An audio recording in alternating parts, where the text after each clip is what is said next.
भूर्भुवस्सुवः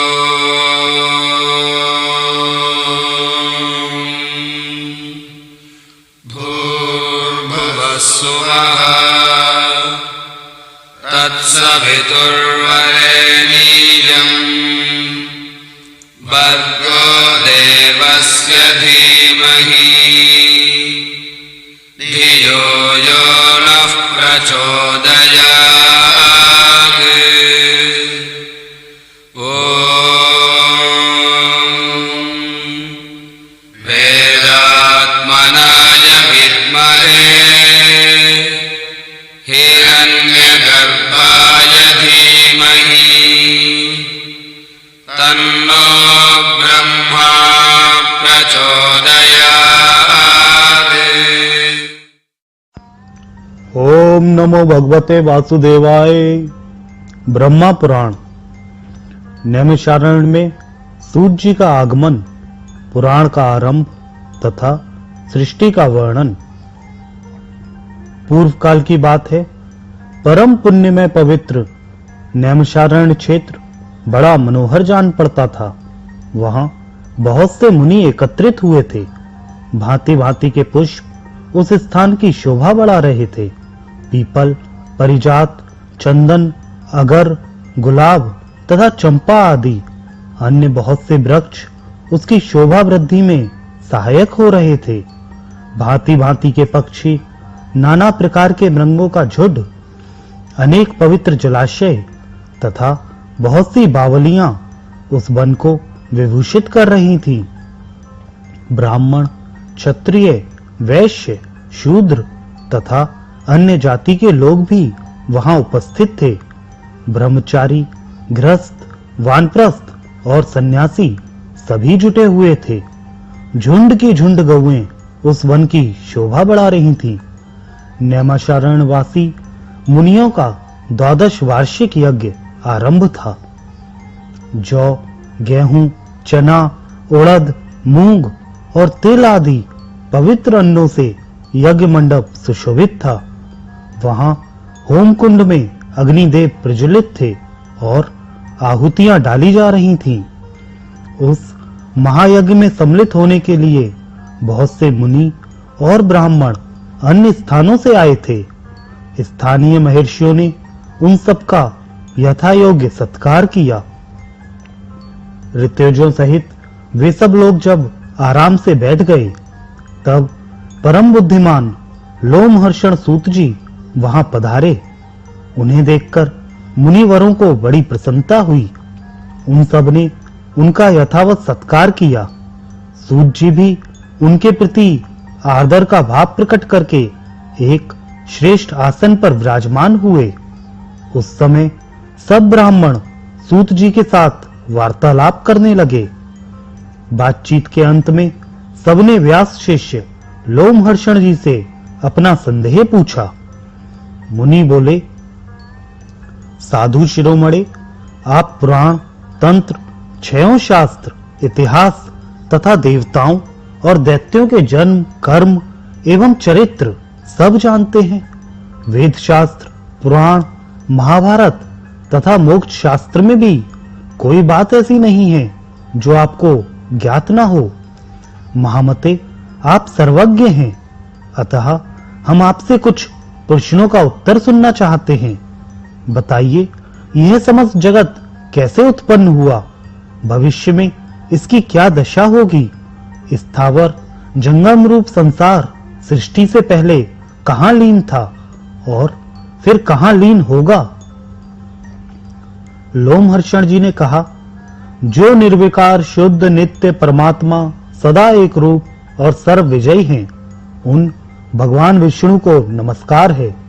जो ब्रह्मा, विष्णु और शिव रूप से जगत की उत्पत्ति, पालन तथा संहार करने वाले हैं, जो भक्तों को संसार सागर से तारने वाले हैं, उन भगवान को प्रणाम है।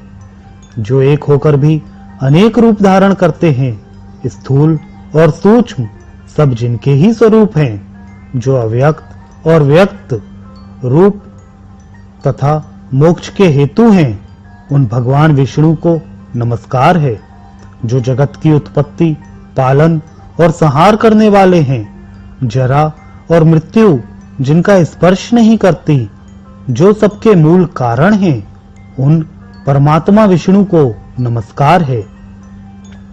जो इस विश्व के आधार हैं, अत्यंत सूक्ष्म से भी सूक्ष्म हैं, सब प्राणियों के भीतर विराजमान हैं, क्षर और अक्षर, पुरुष से उत्तम तथा अविनाशी हैं, उन भगवान विष्णु को प्रणाम करता हूँ, जो वास्तव में अत्यंत निर्मल ज्ञान स्वरूप हैं, किंतु अज्ञानवश नाना पदार्थों के रूप में प्रतीत हो रहे हैं, जो विश्व की सृष्टि और पालन में समर्थ एवं उसका संहार करने वाले हैं, सर्वज्ञ हैं, जगत के अधीश्वर हैं, जिनके जन्म और विनाश नहीं होते, जो अव्यय आदि अत्यंत सूक्ष्म तथा विशेषर हैं, उन श्री हरि को तथा ब्रह्मा आदि देवताओं को मैं प्रणाम करता हूँ। तत्पश्चात इतिहास पुराणों के ज्ञाता, वेद वेदांगों के पारंगत विद्वान, संपूर्ण शास्त्रों के तत्वज्ञ पराशर नंदन भगवान व्यास को, जो मेरे गुरुदेव हैं, प्रणाम करके मैं वेद के तुल्य माननीय पुराण का वर्णन करूंगा। पूर्व काल में दक्ष आदि श्रेष्ठ मुनियों के पूछने पर कमल योनि भगवान ब्रह्मा जी ने जो सुनाई थी, वही पापनाशनी कथा मैं इस समय कहूंगा।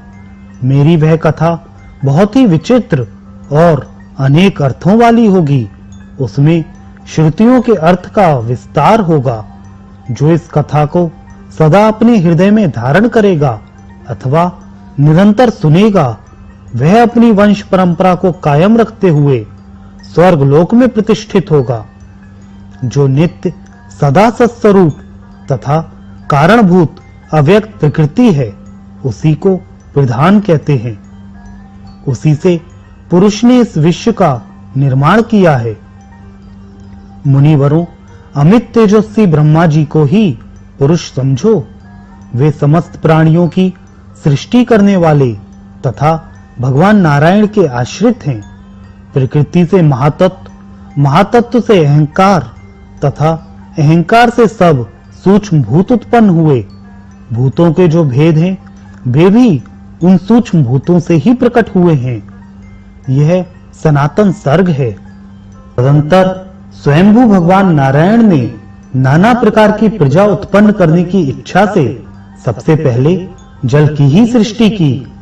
फिर जल में अपनी शक्ति का आधान किया। जल का दूसरा नाम नार है, क्योंकि उसकी उत्पत्ति भगवान नर से हुई है। वह जल पूर्व काल में भगवान का अयन हुआ, इसलिए वे नारायण कहलाते हैं। भगवान ने जो जल में अपनी शक्ति का आधान किया, उससे एक बहुत विशाल स्वर्णमय अंड प्रकट हुआ। उसी में स्वयंभू ब्रह्मा जी उत्पन्न हुए। ऐसा सुना जाता है। स्वर्ण के समान कांतिमान भगवान ब्रह्मा ने 1 वर्ष तक उस अंड में निवास करके उसके 2 टुकड़े कर दिए। फिर एक टुकड़े से द्युलोक बनाया और दूसरे से भूलोक। उन दोनों के बीच में आकाश रखा। जल के ऊपर तैरती हुई पृथ्वी को स्थापित किया। फिर 10 दिशाएं निश्चित की। साथ ही काल, मन, वाणी, काम, क्रोध और रति की सृष्टि की। इन भावों के अनुरूप सृष्टि करने की इच्छा से ब्रह्मा जी ने 7 प्रजापतियों को अपने मन से उत्पन्न किया। उनके नाम इस प्रकार हैं: मरीच, अत्रि, अंगिरा, पुलस्त्य, पुलह, कृतु तथा वशिष्ठ। पुराणों में ये 7 ब्रह्मा निश्चित किए गए हैं। तत्पश्चात ब्रह्मा जी ने अपने रोष से रुद्र को प्रकट किया। फिर पूर्वजों के भी पूर्वज सनत कुमार जी को उत्पन्न किया। इन्हीं 7 महर्षियों से समस्त प्रजा तथा 11 रुद्रों का प्रादुर्भाव हुआ। उक्त 7 महर्षियों के 7 बड़े-बड़े दिव्य वंश हैं। देवता भी इन्हीं के अंतर्गत हैं। उक्त 7 वंशों के लोग कर्मनिष्ठ एवं संतानवान हैं। उन वंशों को बड़े-बड़े ऋषियों ने सुशोभित किया है। इसके बाद ब्रह्मा जी ने विद्युत, वज्र, मेघ रोहित, इंद्रधनुष, पक्षी तथा मेघों की सृष्टि की। फिर यज्ञों की सिद्धि के लिए उन्होंने ऋग्वेद, यजुर्वेद तथा सामवेद प्रकट किए। तदंतर साध्य देवताओं की उत्पत्ति बताई जाती है। छोटे बड़े सभी भूत भगवान ब्रह्मा के अंगों से उत्पन्न हुए हैं। इस प्रकार प्रजा की सृष्टि करते रहने पर भी जब प्रजा की वृद्धि नहीं हुई, तब प्रजापति अपने शरीर के दो भाग करके आधे से पुरुष और आधे से स्त्री हो गए। पुरुष का नाम मनु हुआ। उन्हीं के नाम पर मनवंतर काल माना गया है। स्त्री अयोनिजा शतरूपा थी, जो मनु को पत्नी रूप में प्राप्त हुई। उसने 10,000 वर्षों तक अत्यंत दुष्कर तपस्या करके परम तेजस्वी पुरुष को पति रूप में प्राप्त किया। वे ही पुरुष स्वयंभू मनु कहे गए हैं। उनका मनवंतर काल 71 चतुर्युगी का बताया जाता है। शतरूपा ने वैराज पुरुष के अंश से वीर, प्रियवत और उत्तानपाद नामक पुत्र उत्पन्न किए।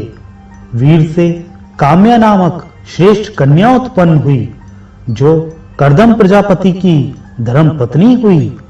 काम्या के गर्भ से 4 पुत्र हुए, सम्राट, कुक्षी, विराट और प्रभु। प्रजापति अत्रि ने राजा उत्तानपाद को गोद ले लिया। प्रजापति उत्तानपाद ने अपनी पत्नी सुनंता के गर्भ से ध्रुव, कीर्तिमान, आयुष्मान तथा वसु ये 4 पुत्र उत्पन्न किए। ध्रुव से उनकी पत्नी शंभु ने श्लिष्ट और भव्य इन 2 पुत्रों को जन्म दिया। श्लिष्टि के उसकी पत्नी सुछाया के गर्भ से रिपु, रिपुंजय, वीर, वृकल और वृक्तेजा ये 5 पुत्र उत्पन्न हुए। रिपु से व्रति ने चक्षुष नामक तेजस्वी पुत्र को जन्म दिया। चक्षुष के उनकी पत्नी पुष्कारणी से, जो महात्मा प्रजापति वीरण की कन्या थी, चाक्षुष मनु उत्पन्न हुए। चाक्षुष मनु से वैराज प्रजापति की कन्या नंगवाला ने